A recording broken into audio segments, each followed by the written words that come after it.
The Hailstorm has been one of my favorite weapons since I began playing the game. It was the first sniper I crafted, back when everything was still random, and set the standard for how I looked at long-range rifles in the game. I'm not sure if that makes me spoiled or lucky, but in my view, not many other rifles compare to the usefulness and the effectiveness of the Hailstorm. This thing is powerful.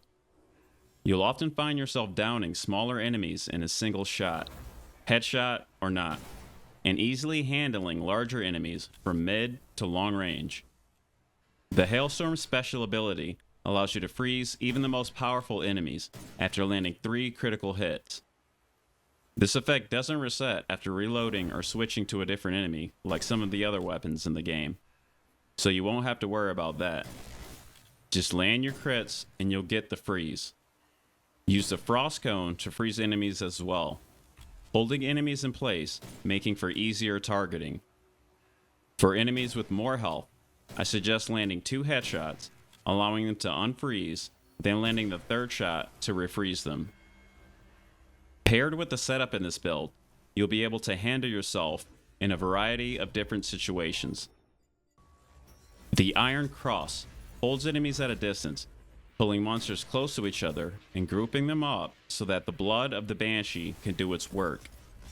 And you'll notice the Banshee's blood overkill damage going off often when paired with such a powerful weapon as the Hailstorm.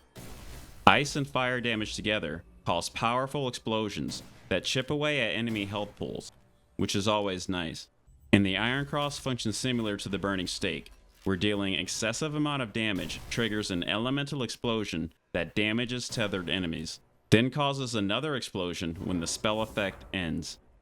I'm using the Belladonna Fetish with the Bulwark Incense to allow you to absorb hits while aiming down scope, without always being forced to reposition.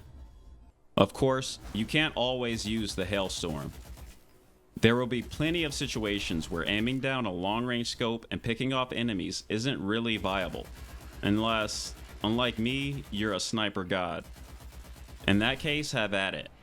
But then again, ammo economy will always be a problem with this thing.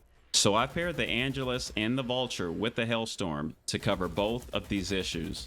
The Angelus has a decent base power and a high ammo pool, used to eliminate the monsters that will rush you, and a winged shield that will nullify damage when in a pinch.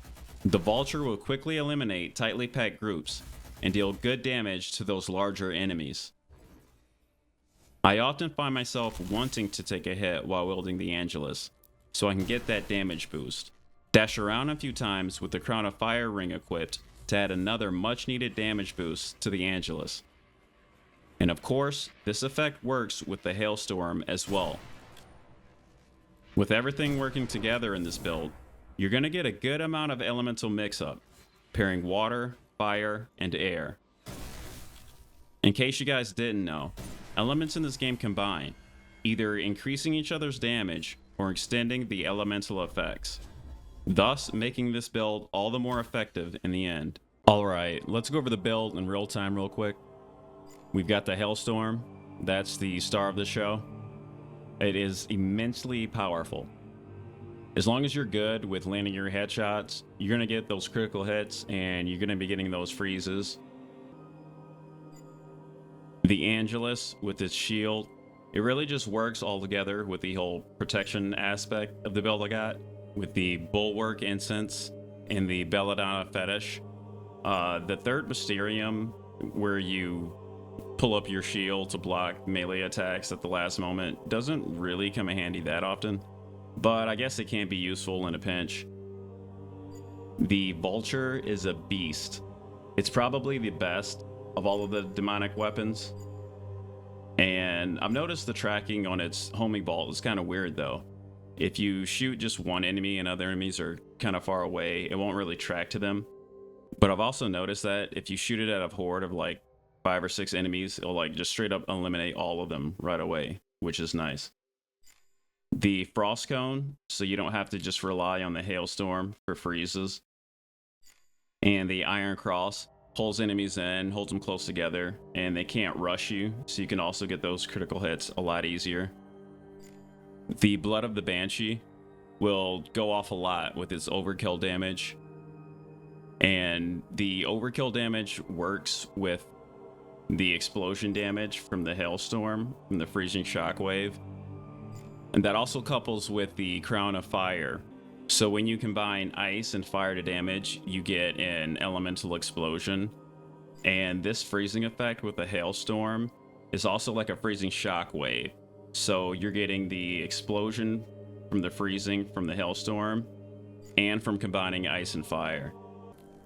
As far as your rosaries, let's just get this out of the way right now. At the higher levels, the resistance bead is a godsend.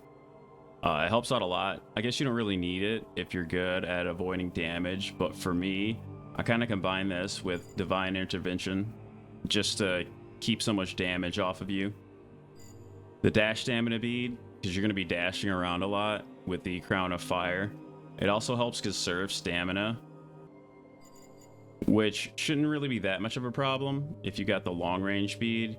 But if you're not as high of a level as me and you haven't unlocked it yet, which will also depend on how you level up your character, then you can go with the dash stamina bead and some of the other stamina beads just so you don't have to worry about stamina so much. Ailment power helps out a lot with the freeze damage and all the other elements in the build. There are some other options you can combine in here, but this is basically what I use for the build. You can try other stuff out and mix it up if you want and see what works. This just seems to be the best for me. All right, the build is in your hands now. Have at it.